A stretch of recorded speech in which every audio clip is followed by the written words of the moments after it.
The Lord is good. At isa sa mga kabutihan ng Panginoon, gusto niya tayo ay secure. The Lord does not want His people to feel insecure and to suffer insecurity. How to be secure? Yan po ang ating pag-aaral ngayon. Get spiritual. Isang solusyon para maibsan ang napakaraming pakiramdam ng mga tao na kulang sila sa mga bagay-bagay. Ama namin, salamat sa araw na ito dahil kami binigyan mo na naman ng pahiram na buhay. Salamat sa lakas at salamat sa kalayaan na sumampa sa inyo. Panginoon, patawarin niyo po kami sa mga kasalanan namin, papaglinawin niyo po ang aming isip, patalinuhin niyo kami para maintindihan namin ang mensahe ninyo at ito maipamuhay namin. Ang buhay namin mas gumanda, mabigyan ng tingkad ng kulay, ng ligaya, ng kabanalan dahil sa mga pagtuturo ninyo. Akayin niyo po kami, kayo po ang mangaral, gamitin niyo ang lingkod niyo ng kasangkapan, subalit tinig niyo ang nais naming marinig. At sa inyong pangungusap, pagtuturo sa amin, magpalaya kayo, Panginoon. Empower your people. Strengthen us, enlighten us, teach us, instruct us. In the name of Jesus, your Son, our Lord, our Savior, our Healer, we pray with thanksgiving. Amen. Insecurity is one of the gravest emotional and spiritual illnesses of people. At pag ang tao insecure, maraming ginagawang mali. Maraming mga discarding, lalo lang nagpapalala sa kalagayan. Luke 12:13 to 15. A man in a crowd said to Jesus, "Teacher, tell my brother to give me my share of what our father left us when he died." Jesus answered, "Who gave me the right to settle arguments between you and your brother?" Then he said to the crowd, "Don't be greedy. Owning a lot of things won't make your life safe." Habang ang Panginoon ay nagpapagaling ng mga may sakit, nagtuturo ng daan patungo sa kaharian ng Diyos, meron namang biglang lumapit at iba naman ang request sa kanya. Mamagitan siya sa family squabble. Nagkakagalit ang dalawang magkapatid o ang magkakapatid tungkol sa mana nila sa kanilang yumaong magulang. At sabi niya kay Jesus, "Pwede bang mamagitan kayo at sabihin niyo sa kapatid ko na ibigay sa akin ang tamang mana na para sa akin?" At sabi naman ng Panginoon, sino naman ang nagsabing dapat akong maging hukom sa mga kaso ninyo ng mga ganyan? Bakit kailangan niya akong isangkot? At sinabihan niya ang lahat, kasama na rin yung nag-request na siya ay makialam sa hatian ng mana, huwag kayong maging mga sakim. Ang pagmamayari ng maraming bagay ay hindi nagbibigay ng katiyakan, ng kaligtasan, ng katiwasayan sa inyong buhay. So the man wanted to bring Jesus' spiritual ministry down to worldly and materialistic levels. Pati si Jesus gusto nilang isangkot sa kanilang mga hatian at mana-mana issues. Alam nyo, kahit ngayon mga kapatid, merong mga taga-church, lalapit sa pastor para tulungan silang mangolekta ng mga pautang. O kaya lalapit sa pastor para tulungan silang mangutang na hindi naman dapat ginagawa dahil hindi naman yun dapat ang pinagagagawa ng mga spiritual leaders. At napaka-sensitive ng Panginoon sa totoong problema, hindi lang yung hatian ng particular mana, ng particular family na yon, kundi a general human condition of greed. Kaya hindi lang yung lalaki ang pinagsabihan niya, yung lahat ng nakikinig. Sabi niya, huwag kayong magpapakasakim. People could be enslaved by greed and want of security. Bakit ba nagiging greedy ang mga tao? Kasi sa palagay nila, pag dumami yung nakuha nila, dumami yung kanilang ari-arian, yung naagaw nila sa iba, mas panatag at mas secure ang buhay nila. But people could damage and destroy family and social relations, in fact, their own souls, for money. Hindi na naman natin kailangang lumayo sa mga sarili-sarili nating pamilya, kumisan, mga kapitbahay, kaibigan, kamag-anak. Nangyayari yan, nagkakawatak-watak ang mga pamilya, nagkakaaway-away, minsan nagkakapatayan pa dahil sa manahan at hatian ng mana. But the real problem here was exposed by Jesus. It is insecurity. People become greedy because they think that they have to protect themselves so that they could be more secure. But the real problem is not only insecurity but also ignorance on how to be secure. The problem is looking for the wrong solutions to insecurity, and that is by having more. Sometimes at the expense of being godly, at the expense of our relationships with people. The problem is looking for the wrong solutions in the wrong places.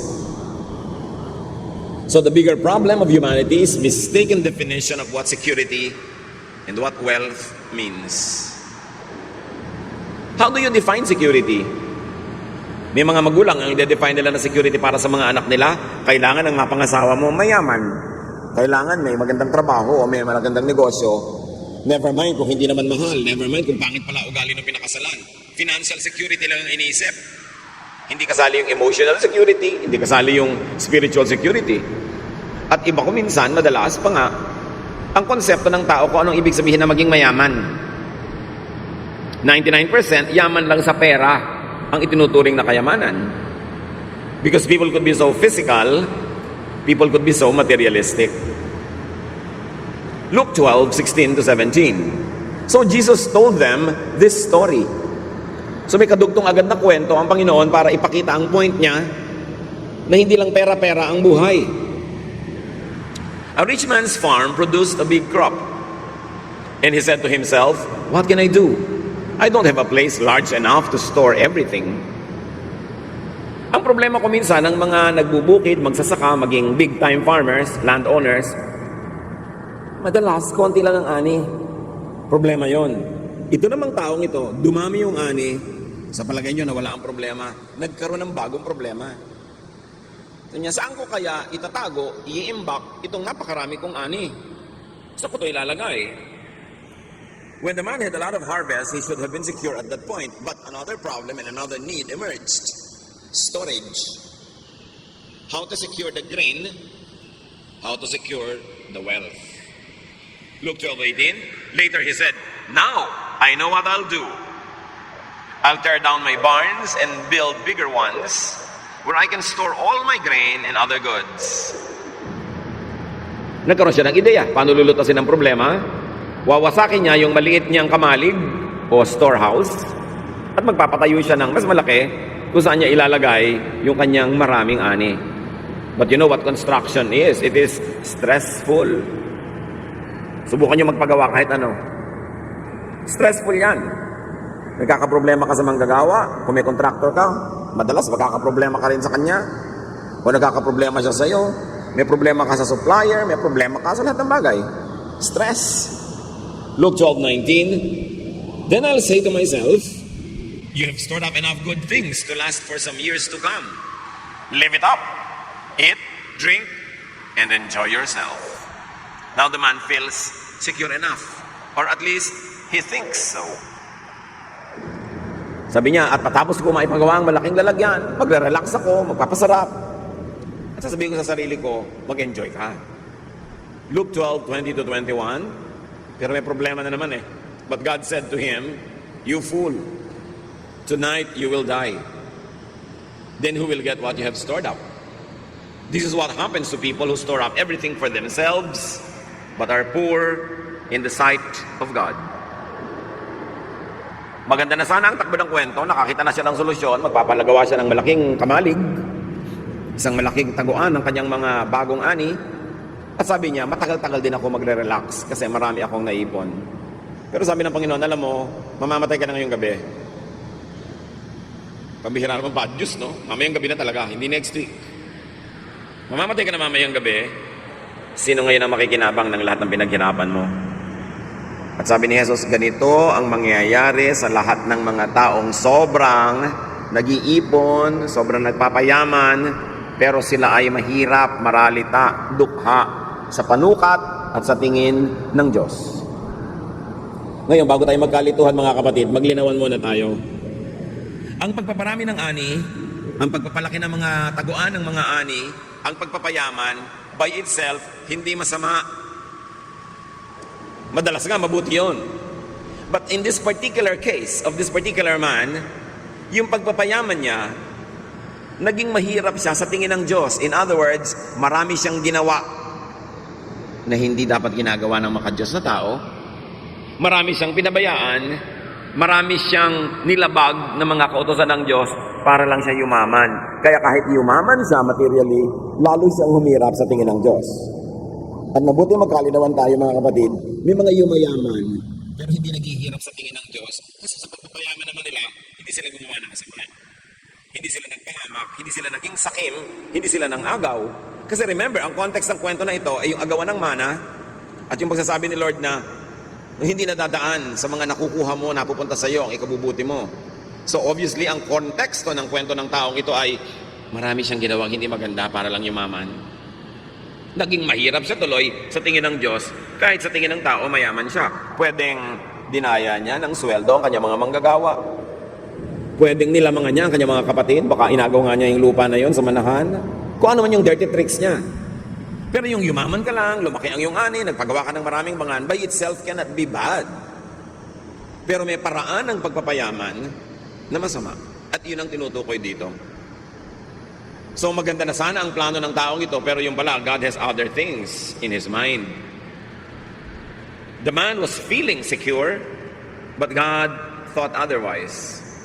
He thought that the man had all the reason to be insecure, because this man is going to die soon, unprepared to meet his God.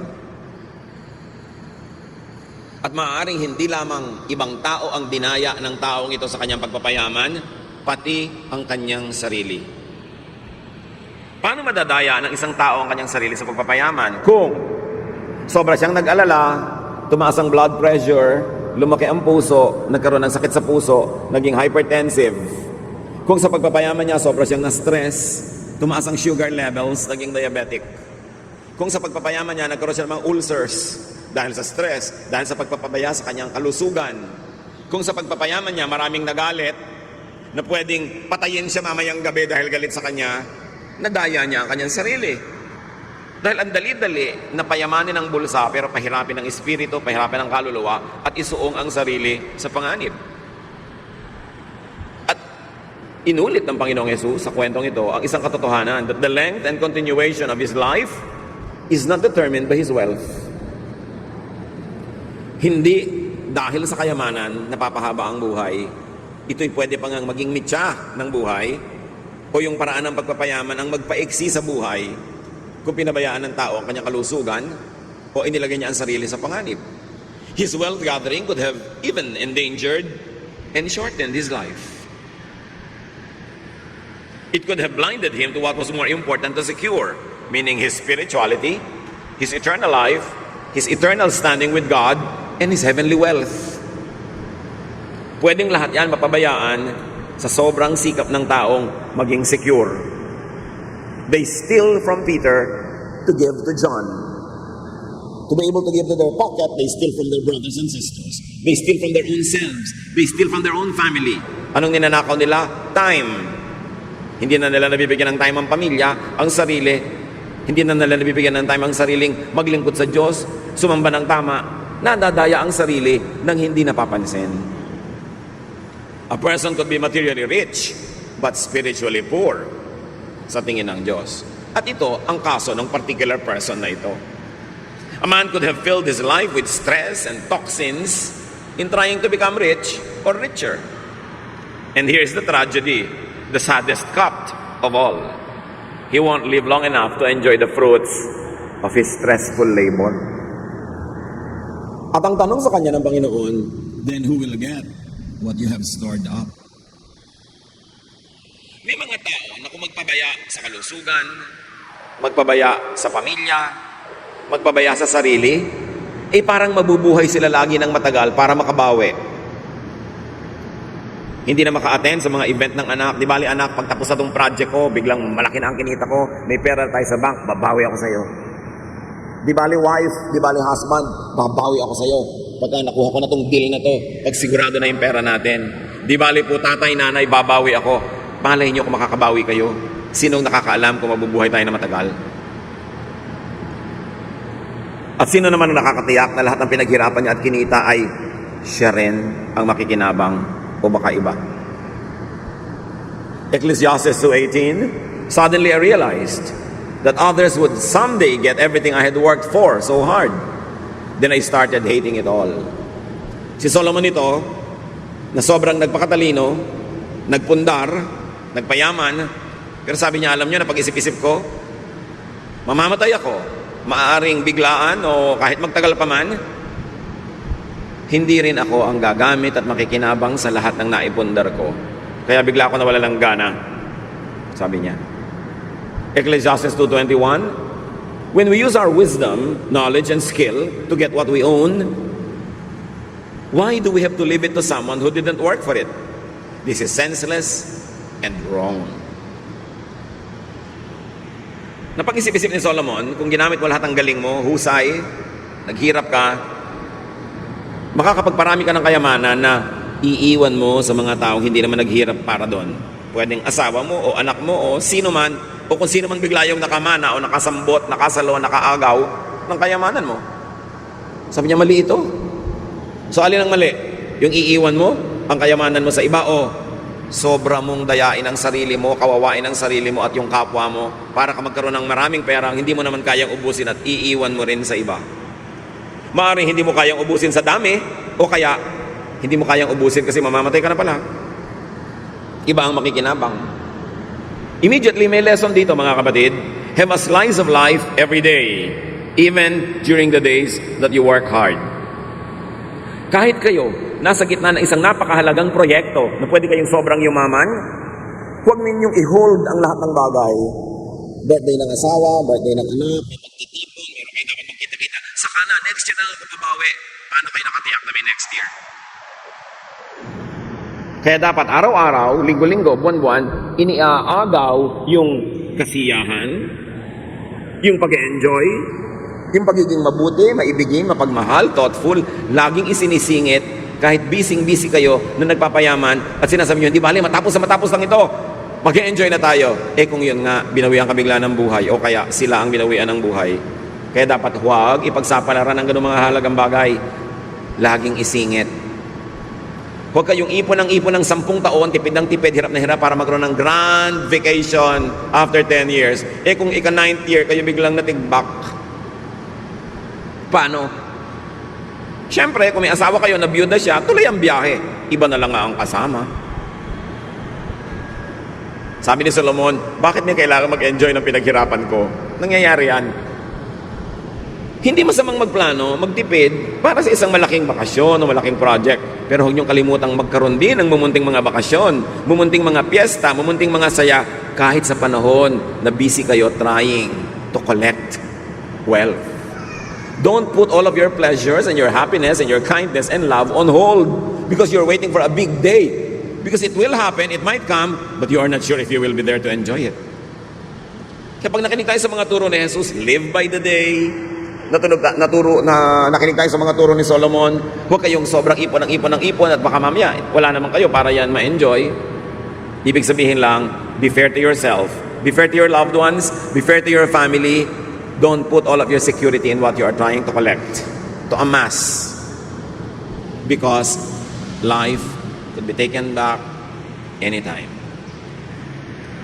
The solution to insecurity is not more wealth. Hindi ko ang yaman-yaman ng tao nagiging secure.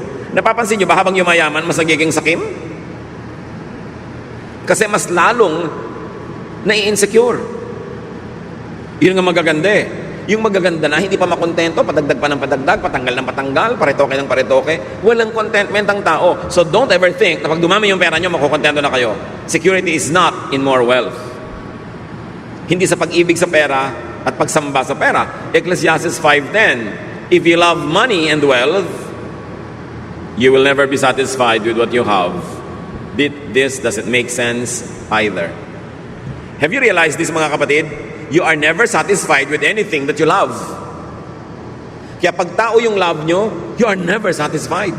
Laging kulang ang oras, kulang ang panahon, kulang ang pag-ibig, kulang at kulang at kulang. Kasi ang iniibig, nagiging poon. Nakaka-addict. Lalo lang nagiging kulang. So kung pera ang iibigin ng tao, hindi siya kahit kailan makokontento. Ecclesiastes 5:11, the more you have, the more everyone expects from you. Your money won't do you any good. Others will just spend it for you. Tanungin nyo ang mga OFWs kung hindi yan totoo.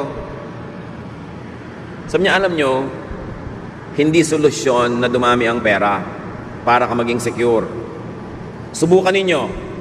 Sabi niya, padamihin mo ang pera mo, pagtagumpayin mong negosyo mo, palakihin mo ang sweldo mo, dumadami ang hihingi, dumadami ang aasa. Kulang at kulang tayo. Sige, patayin mo sarili mo.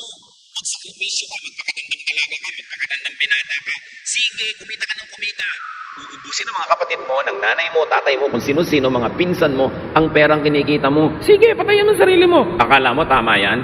You think that by earning more money, you will have more money? No! By earning more money, more people will spend it for you.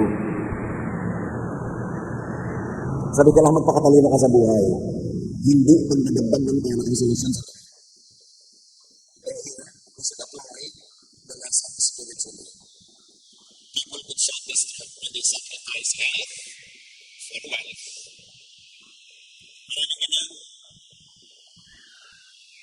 Inuubos ang kalusugan. They squander their health for wealth. They burn their candles at both ends. Nagkakasakit-sakit, nagkakasira-sira ang kalusugan, nakakakain ng mali o hindi nakakakain ng tama sa paghahanap ng pera, sa pagnenegosyo, sa pakikisama, sa pakikitungo, sa mga makakapagbigay ng malalaking deal. They squander their health. Okay, then they will have the wealth. Then they will have to squander all that wealth to get healthy again kasi nagkasakit na. May mga taong inuubos ang kanilang kabataan, ang kanilang lusog para magkapera. Pag nagkapera na, uubusin naman nila yun sa pagpapagamot. Dahil winasak na nila yung kanilang buong kalusugan. People could self-destruct when they sacrifice spirit for body. When they sacrifice peace and serenity for vexing materialism and worldliness. Bawat pag-alala, bawat takot, bawat nervyos, bawat galit, may bayad ang emosyon, may bayad ang spirito. Hindi nga lang laging nasusukat sa pera kaya hindi nahahalata. Kung pipili kayo, matiwasay na pamumuhay na hindi sobrang daming pera, o ang daming pera pero ang gulo, doon na lang kayo sa matiwasay. Kasi malaki din ang bayad pag ang espiritu ay ligalig, gulo, vexed, stressed. May natural question naman ng mga tao, but how about our needs? Paano naman ang pangangailangan namin kung magre-relax na lang ba kami? What is the solution for and to insecurity? Luke 12, 22 to 23. Jesus said to his disciples, I tell you not to worry about your life. Don't worry about having something to eat or wear. Life is more than food or clothing. Siyempre, ito ay poetic language, meaning exaggerated yung language. It doesn't have to be taken fully in its exaggeration. Hindi naman sinasabi ng Panginoon na huwag na kayo mag-isip kahit paano kung may kakainin ba kayo, may hanap buhay ba kayo. Kundi, huwag yun ang gawing pangunahing issue ng buhay. Hindi kailangang matabunan ng mga issue na ito yung mas mahalaga. Because life is more than just survival. Life is more than just existence. Ngayon, yung mga hayop, they are just there to survive and to exist. Kaya sabi sa Luke 12, 24 to 30, look at the crows. They don't plant or harvest. They don't have storehouses or barns. But God takes care of them. You are much more important than any birds. Can worry make you live longer? So ipinakita ni Lord, tao kayo, meron kayong ibang mas mataas na layunin sa buhay. Yung mga hayop, ang layunin lang nila mabuhay. In fact, hindi naman alam ng mga hayop na mamamatay sila eh. Tao lang sa creation ang alam niya na mamamatay siya. Kaya sabi niya, tingnan mo yung mga hayop, hindi sila nag-aalala. Eh sila nga mga hayop, pero inaalagaan sila ng Diyos. Kayo pa kaya na mga tao? Dapat mas mataas kaysa sa mga hayop ang inyong iniisip.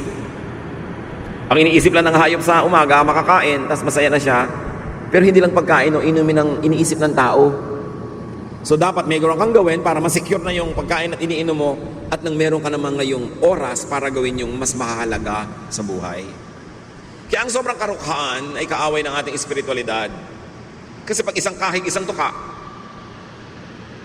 isang trabaho, isang kain, isang trabaho, isang kain, mauubos na lang yung buhay mo, hindi ka nakalampas doon sa basic na kailangan kang may kainin, inumin, ibayad sa kuryente, tubig, may ipamasahe, tapos namatay ka na lang, yun na lang ba ang buhay? Kailangan ng tao makalampas sa basic needs niya, financially, materially, and very importantly, spiritually and intellectually. Kailangan siya secure enough para hindi yan ang pinoproblema niya at makapag-focus siya sa mas mataas na layunin kung ba't siya nabubuhay sa mundo. At yan ang malungkot, maraming mga tao, because they are saddled with poverty, they are not able to go beyond the basic necessities of life all their lives. Hindi na natupad yung mga dapat mangyari. Yung mga musician, dapat walang na-compose ng musika. Yung mga dapat writer, walang naisulat. Yung mga dapat philosopher, hindi nakapag-isip at nakapagturo. Kasi araw-araw, wala silang ginawa kundi maghanap ng iinumin at kakainin para lang sila mga ibon. Kaya duty natin ng mga tao sa ating sarili na paunlarin ang ating buhay, magsikap tayo, magpakasipag, magtrabaho doon sa area kung saan tayo binigyan ng Panginoon ng mga gifts and strengths and talents para yung kailangan natin meron. At pag nandun na yon, secure na tayo para mag-isip ng ano pa nga ba ang mission ko sa buhay? Ano pa ang dapat kong tungkuling gampanan?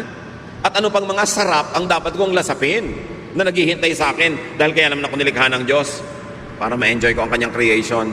Hindi para araw-araw maghanap buhay lang ako na kulang at kulang pa rin. Kaya dapat ang tao, una, nagsisikap, maging self-sufficient siya, hindi siya aasa sa iba. Makaproduce siya ng sapat sa kanyang sarili. At sabi pa nga sa Bible, makapag-produce ng lampas sa kanyang kailangan para makapagbigay siya sa mga tunay na nangangailangan. Mga may sakit, sobrang bata, sobrang matanda, mga incapable of making something for their own livelihood. At pagkatapos noon, to focus on higher levels of existence, on higher callings, on more profound devotions, bago siya humarap sa may kapal. Kaya kalaban natin ang poverty. Ang solusyon, lahat magsikap. Ang solusyon, magpakabuti, magpakahusay, tulungan ng kapwa para maging mahusay din siya, para lahat tayo makagraduate sa survival level. Nakakalungkot, alam nyo yan, marami mga tao mula isilang hanggang mamatay, isang kahig, isang tuka. Hindi natupad ang napakaraming magagandang bagay na mangyari dapat kasi inalipin ng karukhaan. Maaaring karukhaan na minana niya, at mga karukhaang inimbento na rin niya para sa sarili niya dahil wala siya sa ganap na ginawa para matakasan niya yon sa kanyang sariling panahon. Verse 26, Luke 12. If you don't have power over small things, why worry about everything else? Look how the wildflowers grow. They don't work hard to make their clothes. But I tell you that Solomon with all his wealth wasn't as well clothed as one of these flowers. God gives us beauty to everything that grows in the fields, even though it is here today and thrown into a fire tomorrow. Won't He do even more for you? You have such little faith. Don't keep worrying about having something to eat or drink. Only people who don't know God are always worried about such things. Your Father knows what you need. Magkakakonekta itong mga teachings na ito ni Jesus tungkol sa greed, security, tungkol sa sense of security, sense of meaning. May kahulugan lahat. Kailangan, hindi lang sa material na bagay ka nakatuon. Pero para ka makalaya sa pagtutuon sa material na bagay, dapat ma-meet mo na yung mga basic needs mo. Then lalaya ka na, then higher needs naman. But in all levels of society, rich or poor, man's usual worry is material security. Hindi ko mamayaman ng tao, secure na. Kaya mga yumayaman nga, ayaw tumigil pa magpayaman Kasi mas nai-insecure. Mas natatakot bumalik sa hirap. Mas nagkakaroon ng mga phobia.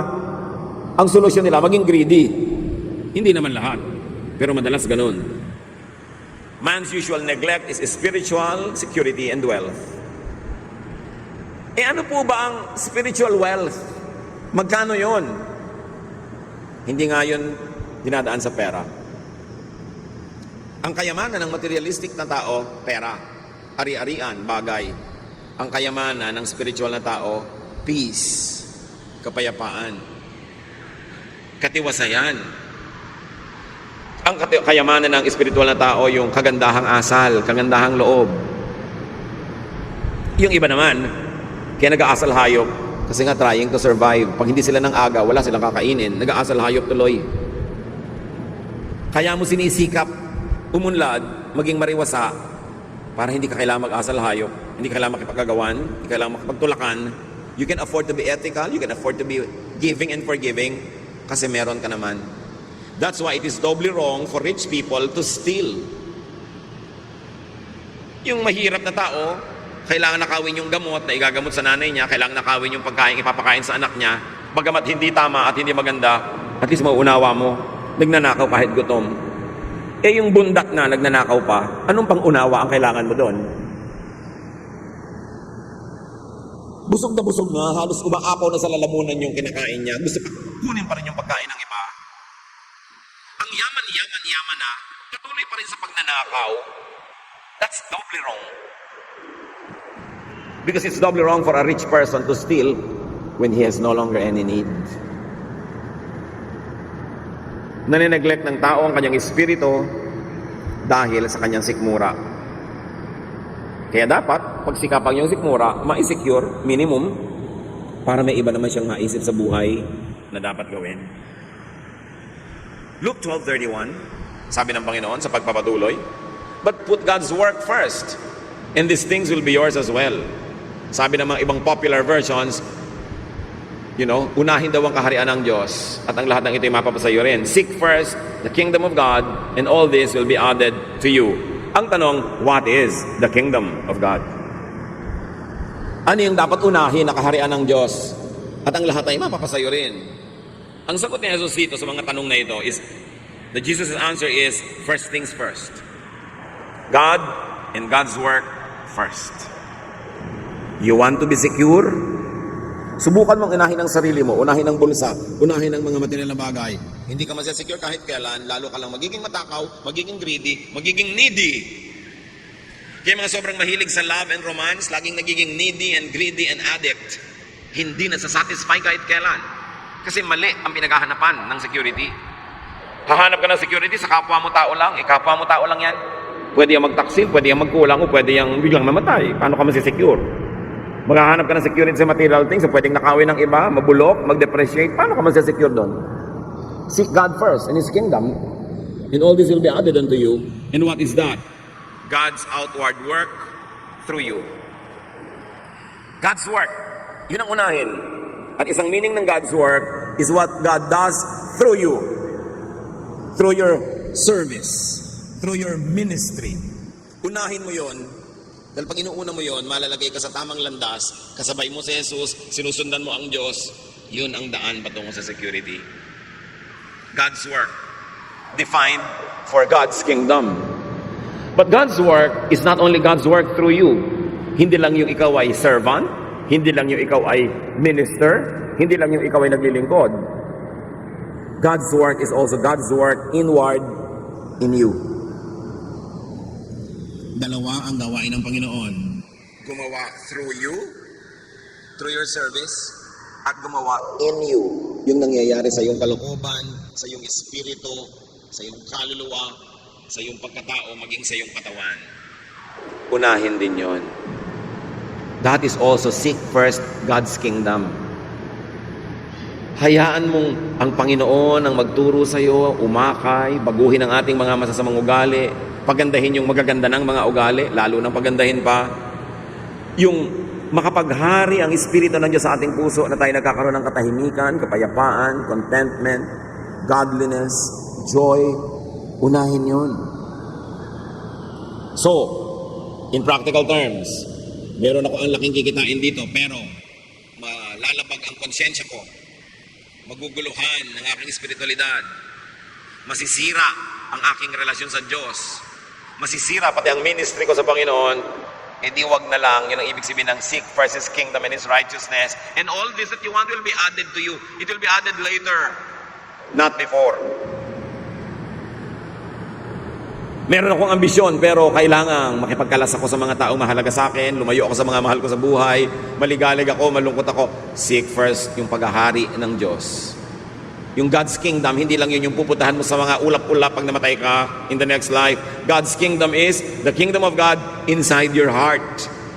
Ang paghahari ng Diyos, hindi sa mga alapaap, kundi sa puso mo. Yun ang unahin. Kung sa maganda mong project, sa gagawin mong ambitious thing, kakailangan mong patalsikin si Jesus mula sa trono ng puso mo at iba ang iluklok mo doon dahil may project ka, unahin mo na lang ang paghahari ng Diyos sa iyo. Doon ka masasecure. Huwag kang magpapadaya na magiging secure ka sa pagpapaalis sa Diyos sa buhay mo para habulin mo yung mga gusto mo. Marami ka naman pwedeng habulin, nakasabay mo ang Diyos, tinutulungan ka pa niya, tinutulak ka pa sa paghahabol mo para ka mapabilis. Bakit ka maghahabol sa mga bagay na maglalayo sa sa Diyos? Lalo ka lang may insecure. At ibalik natin sa pera yung usapan. Ba't mo na ipagbibili ang iyong kaluluwa para sa pera? What does it profit a man to gain the whole world and lose his soul to the devil? Ito ang mga bagay na nalilimot ng maraming tao ngayon. Sobrang kasing secularized na mundo, sobrang materialistic. Basta pera na, kahit Diyos kakalimutan, kahit ang pagiging maka-Diyos, isa sa isang tabi. Kahit ang kapayapaan, kahit ang kapayapaan sa pamilya, isa sa isang tabi, inuuna yung ganung uri ng security. In practical terms, marami ng mga kapatid nakakalungkot. Gusto nating unawain, pero yung may asawa dito, pupunta abroad, magpapakasal doon para maging citizen. Pagkatapos sa kalibutan na yung asawa dito, nagkawindang-windang na yung buhay nila, nagkagulo-gulo. Unahin mo na lang yung paghahari ng Diyos sa iyong buhay, yung mas payapa. Kahit hindi ganun kalaki ang naging oportunidad mo sa buhay, tahimik naman. Yung kasing katahimikan, kapayapaan, walang price tag. Kaya kung minsan, akala natin walang halaga. Ito, tandaan nyo, basta may price tag, mura yon. Kasi may price tag na may halaga. Ang mahalagang bagay, yung hindi nalalagyan ng price tag. Katahimikan ng loob, kapayapaan, tiwasay na konsyensya, masayang pang-araw-araw na pamumuhay kahit simple. Dapat yun ang inuuna. Yun ang turo ng Panginoon. Luke 12:32-33. My little group of disciples, don't be afraid. Your Father wants to give you the kingdom. Sell what you have and give the money to the poor. Make yourselves money bags that never wear out. Dramatic kasi ang mga contrasts, ang mga paghahambing ng Panginoon, kaya madalas pwedeng pagkamalian ang pagbabasa. Hindi siya kontra na magkaroon ka ng pera, hindi siya kontra na yumaman ka, pero kontra siya sa pagkakaroon ng pera, pagyaman na ang kapalit, nawawala ang paghahari sa iyo ng Diyos. Pero kung pwede mong pagsamahin sa isang masayang pagsasama, then hindi na masama. Sabi niya, alam niyo mga mumunti kong mga estudyante, huwag kayong kabahan. Huwag kayong nervyusin. Huwag kayong matakot. Gustong-gusto ng Ama sa Langit na ibigay sa inyo ang kaharian niya. Hindi niya gustong ipagkait. Kakampi niyo ang Diyos. Gusto niya kayong guminhawa. Gusto niya kayong sumaya. Pero unahin niyo yung paghahari niya. Pag binaligtad niyo, ang pinaghari niyo sa sarili niyo ay kasakiman. Ang pinaghari niyo sa sarili niyong puso ay masasamang espiritu, kasamaan. Dahil gusto niyo lang magkapera, dahil yung kasi pagkakapera ay iniisip niyo magpapasaya. Yun ang kabiguan. Ang gawin ninyong mga savings, hindi lang savings ng pera, savings ng spiritual wealth. Huwag niyong kalimutan na bagamat kayo'y lupa, espiritu rin kayo. Huwag niyong itapon yung lahat ng espiritu para lang sa lupa. Nasasandali lang ang buhay dito sa mundong ito. Huwag malito. Kasi napakalakas ng tinig ng materialism. Napakalakas ng tawag ng sanlibutan na pwedeng mabingi ka doon at malimutan mo ang banayad at tahimik na patuloy na pagtawag sa iyo ng Ama. Jesus emphasizes, make deposits in the heavenly, in the permanent, in the eternal bank. Make your spirit rich first. Make your spirit rich instead, kung kailangang mamili. And this is the kingdom of God inside you. Sa paggawa ng mabuti, nag-iimpo ka ng kayamanan sa langit sa kabilang buhay dahil siyempre may gantimpala yun. Pero nag-iipon ka rin ng kayamanan kahit dito pa lang. Pero sa pag-iimpok doon sa kabilang bangko na gumagawa ka ng masama sa sarili at sa kapwa, may bayad din. Kaya kung sobrang materialistic ang tao, ang tinutunan ng Panginoon, reverse your values. Reverse the way you think. Balance your life, your focus, your preoccupation. Luke 12:33-34. Make sure your treasure is safe. Where? In heaven.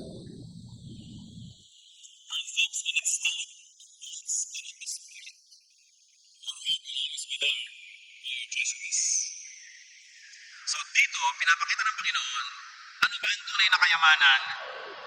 Yung hindi nananakaw ng iba. Yung hindi nabubulok at nawawala ng halaga. So ano man, ang iniisip nyo ngayon mga kapatid na kayamanan, pero kung pwedeng manakaw ng iba, kung pwedeng maluma at mabulok, hindi yan kayamanan sa tingin ng Diyos. Sa tingin ng Diyos.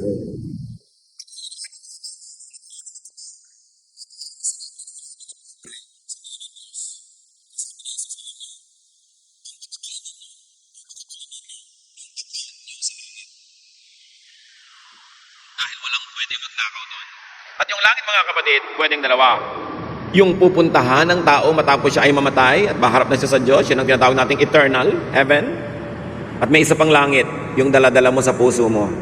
Nandito na, ngayon na. Pag mayaman ka doon, ang kayamanan mo halimbawa, peace of mind. Sinong nanakaw nun? Ang kayamanan mo, godliness, honesty, contentment. Sinong pwede magnakaw nun? Kaya sabi, payamanin nyo yung kingdom of heaven in you and out there. Yun ang walang talo. Yun ang walang lugi. Heaven is that eternal home of the Spirit, but heaven is also the godly believer's heart. Where heaven comes down, where God reigns here and now. Gather treasures in heaven, meaning your heart. Gather treasures in the eternal heaven, meaning that place where you will go after this death. Dahil sa maiksing buhay dito sa lupa ka lang pwede mag-deposit doon. Pagkatapos ng buhay na ito, wala ka ng chance. Don't miss the golden opportunity to gather for yourselves treasures in heaven. There and here. Gather spiritual and intangible treasure that cannot be stolen. That is the solution to insecurity. Kasi ang tanong, paano ko masesecure? Lahat ng mga iniipon ko na nanakaw, naaagaw, di palitan mo kung anong iniipon mo. Yung hindi naaagaw, hindi na nanakaw. At dun ka palang magkakaroon ng kapayapaan. Hindi sasabing baliwalain mo ang iyong asawa na pwedeng manakaw o mamatay o maluma. Hindi ganon. Baliwalain mo ang iyong kotse o ang iyong bahay. Pero hindi sasabing no. Pero sinasabi lang, huwag yun ang gawin mong Diyos sa buhay mo. Gawin mo lang siyang dagdag, dekorasyon, icing. Pero hindi siya ang cake. Ang tunay na cake. Ang kayamanan mo sa langit at sa puso mo. Sabi niya, and all this will be added to you. Idadagdag din naman eh. Pero dagdag lang yon. Hindi yun ang main thing. Gather intangible treasure that will not depreciate. Like peace, contentment, restfulness of the spirit, goodness. Baka nga yung akala natin, taong kahirap-hirap, siya pala yung mayaman sa tingin ng Diyos eh.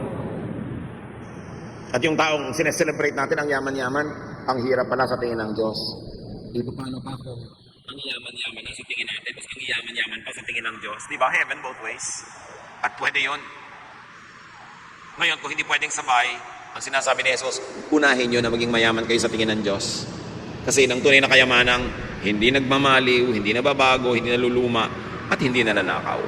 Do not just be rich materially. It will only cause more insecurity. Do not just be beautiful physically or on the outside, because it will also cause insecurity. Yung magaganda, mas insecure nga eh, kasi ang dali-daling mawala ng kagandahan. Isang sunburn lang na natupok. Isang maling pangyayari sa buhay, pwedeng mawasak ang kagandahan. O kaya kahit walang masamang mangyari, sa paglipas ng panahon, talagang tinatawag ng lupa ang kagandahan. Kaya ang pati sa Bible, sinasabi, gusto niya maging talaga maganda? Hindi masamang magpaganda sa labas, pero dapat mas maganda kayo sa loob.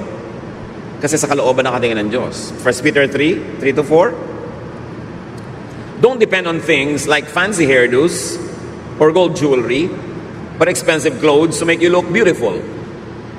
Be beautiful in your heart by being gentle and quiet. This kind of beauty will last, and God considers it very special. So maganda ka ba sa tingin ng Diyos? Yun ang unahin.